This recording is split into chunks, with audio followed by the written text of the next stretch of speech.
You? And did you want me to warm it up a little bit? I marked this video as not for kids, so we should be okay. It's like 10 in the morning for me. Hey guys, I'm Ryan. I'm filming this a little bit before Christmas, so you guys are going to get this after the joyful holidays. So for all of you that got VR headsets this year, make sure you're watching this in VR. We got full 3D, stereoscopic, 180, buzzword. So get in here, it's fun. Okay, today I want to talk about, this is something that I care about. Maybe too much. It's gift giving. Most of you have probably gone through it if you are of the Christmas persuasion. Ooh, that was good. But first, let's get some royalty-free Christmas music going on. There we go. And then while we're talking about this, I hope you won't mind, but I have some Christmas wrapping to do. Now, I've always been very bad at Christmas wrapping. I don't know why. I feel like I follow all the rules, but it always turns out awful. So don't judge me as I do this. But honestly, if you're going to be really bad at something, be bad at something that's designed to be torn apart when you're done with it. This is a balaclava for my brother-in-law. We're doing a drawing for the first time this year. So instead of just giving a gift to everybody in the family, you just draw one name, which is a lot nicer, I think. So my brother either wants to plant a car bomb or I think he's just going to snow blow in these. Okay, so giving gifts. Now, generally, we can all agree that the main goal of giving a gift is to give a gift that someone is going to like. The exception to this is if you're doing like a white elephant or Yankee swap. Doesn't Yankee sound like a word that we're not going to be able to say pretty soon? Like, what up, my Yankees? Yeah, I don't think we're going to have that one for very much longer, so make sure you use Yankee while you can. I'm a Yankee. I'm from the north, so I can say it.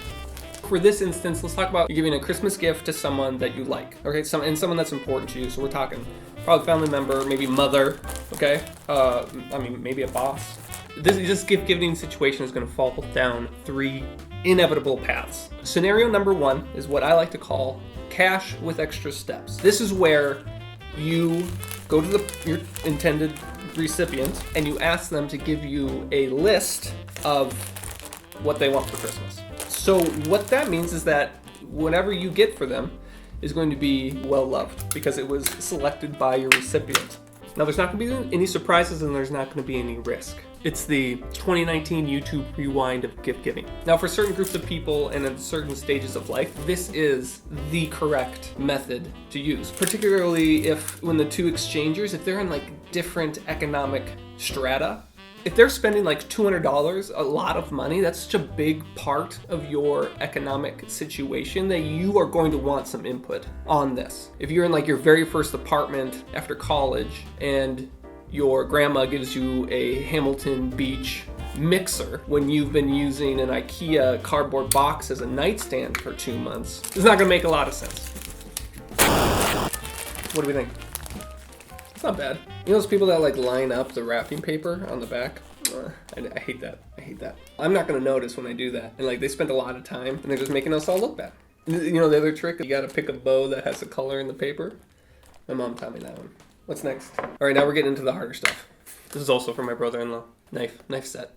Full kitchen knife set. Knife set and balaclavas? Yeah, I gotta keep an eye on this guy. Okay, so if you're in different economic situations, doing cash with extra steps, that makes sense. However, if you are, and I think this happens most when you're giving a gift to like a friend, a good friend or something. You both generally agree on a price somehow, probably $50 just because it's an even amount. And then you both agree to get each other a $50 gift. Now, if you're doing the cash with extra steps where you each like exchange a list of things you want, and then you buy that thing for your friend and give it to him, it's money laundering.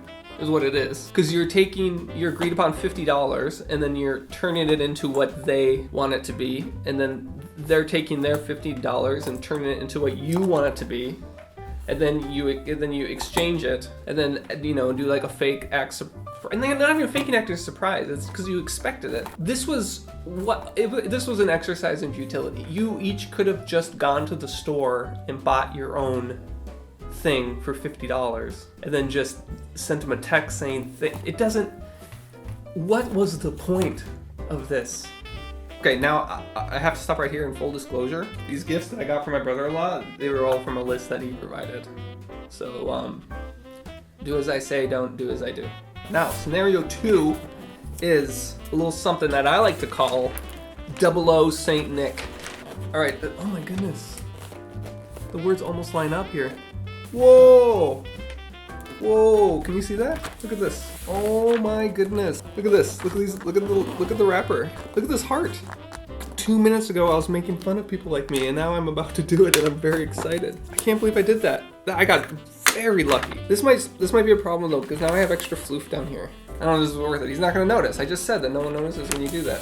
But so what 00 Saint Nick means is that you recruit an agent on the inside, get you the dirt on what your intended target wants to receive for Christmas. So this is when you send that sneaky little text message to your sister's husband, and you say like, so what, you know, what do they want, what are they into, and then they come back with like a list of whatever they've been secretly talking about. Again, I understand the situation, makes sense. There's a lot of upsides, because then you, not only will you figure out what gift they want, because you got the inside scoop, but also you're not going to give them a dud, and they have no idea it's coming. So you got a gift they're going to want, you got a banger, and they're going to be surprised. So I know what you're asking right now. You're saying, hey Ryan, so isn't that it? Isn't that perfect? Isn't that the Christmas spirit? I got floofers because I did this lineup thing here. Oh, I don't know if that was worth it. I got like a lot of extra up here. A lot of extra space. It's not tight on the corner, but I got it. But look at the paper is lined up and it's words. Unbelievable. Okay, so yeah, you're saying, isn't that perfect? They're gonna be surprised and they're gonna love the gift. Yes and no. When they open the gift, the first thing they're gonna do, they're gonna open the gift and they're like, oh, they're gonna be like, how did you, Derek? And they're gonna immediately point to the person that was your source. You'll be praised, but you're praised more for your sneakiness than your gift giving ability. They'll be like, how did you find out? When did you talk to blah blah blah? Derek, you sneaky little Derek. So you'll be praised on how sneaky you were and how clever you were to get the information, but you're not going to be praised on your gift giving ability, because you're outsourcing the gift gifting process to your agent on the inside. So it's their knowledge of the recipient. They're the ones that are actually giving the gift, but then you get the credit because you supplied the money. It's just like capitalism. Right, there we go. Hamilton Beach. That's funny. Hamilton Beach. Quesadilla maker. All right, and then finally, we are on scenario 3, which is the creme de la creme of gift giving. This is the high risk, high reward, high wire trapeze act of gift giving. We are talking about a little something I like to call, I think they'll like this, or they're gonna hate me. This is where you use your knowledge of your person, just yours, and you use your shared experiences and your observations of their character and their personality, and then you go to a gift site and you just start clicking through gift after gift, after first doing a search like gift for moms, and it's just a bunch of mugs and t-shirts, and you're like, that's not gonna work. So then you have to try to figure out what your person does for fun, and then you just click gift after gift until you finally come to something and purchase it, and then from there on out you second guess whether they're gonna love the gift or if they're going to just immediately throw it in the garbage as soon as Christmas is over. I'm not gonna say this is a perfect situation, okay? This is advanced. This is advanced stuff, people. Because some things could go wrong. The two main things that could go wrong are, first of all, you give them something they already have, then you put them in the situation where they have to lie and pretend like they've never seen this before in their life, when they literally have one in their garage 10 feet away. Or they admit it in some, either in a nice or mean way that they already have this, and then you tell them that you have the receipt, when in reality you have no idea where you put the receipt, and then they're just going to end up selling it on eBay or giving it to Goodwill. And then the other bad thing that could happen is they just don't like it. They don't like the gift. You're really thoughtful and you got something you thought that really fit them who they are, and they then know that you don't know them at all. This scenario I'm describing, when they receive a bad gift from you and then they judge you for it, it's that fear that drives people to do all the other gift-giving scenarios, because all the other scenarios just remove this one terrifying scenario when you give someone a gift they do not like. Now, I'm not gonna lie to you, I've given duds. Oh, I've given duds. I once gave my sister, I gave her a 5-pound gummy bear, which she didn't really even do me the courtesy of like pretending to like it as she was opening it. And then as soon as gift giving was over, she was like, well, why did you give me this? Because it was a 5-pound gummy bear. Who wouldn't want to fight?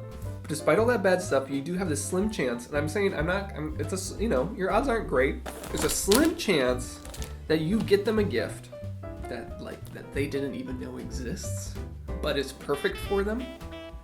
Or you get them a gift that they've been thinking about, but they've never told anybody. And if that happens, it's like a Christmas miracle. And they will feel so loved and cared for and known that your relationship will level up, for sure. If that happens. And as they're gushing over their gift, you're just gonna be sitting there with your confident smile thinking, holy crap, I can't believe that worked. And boom, done. He's all wrapped. Thank you for stopping by. I would love to hear what you think about my strategies, if I'm on point, what strategies you like to use. Let me know. I'd be curious if I missed any strategies. Like if there's like a better strategy than ones I've laid out, I would love to hear it because I'll immediately start using it. And I hope you had a fantastic Christmas or whatever you celebrate. And I'll see you next time. Cheers.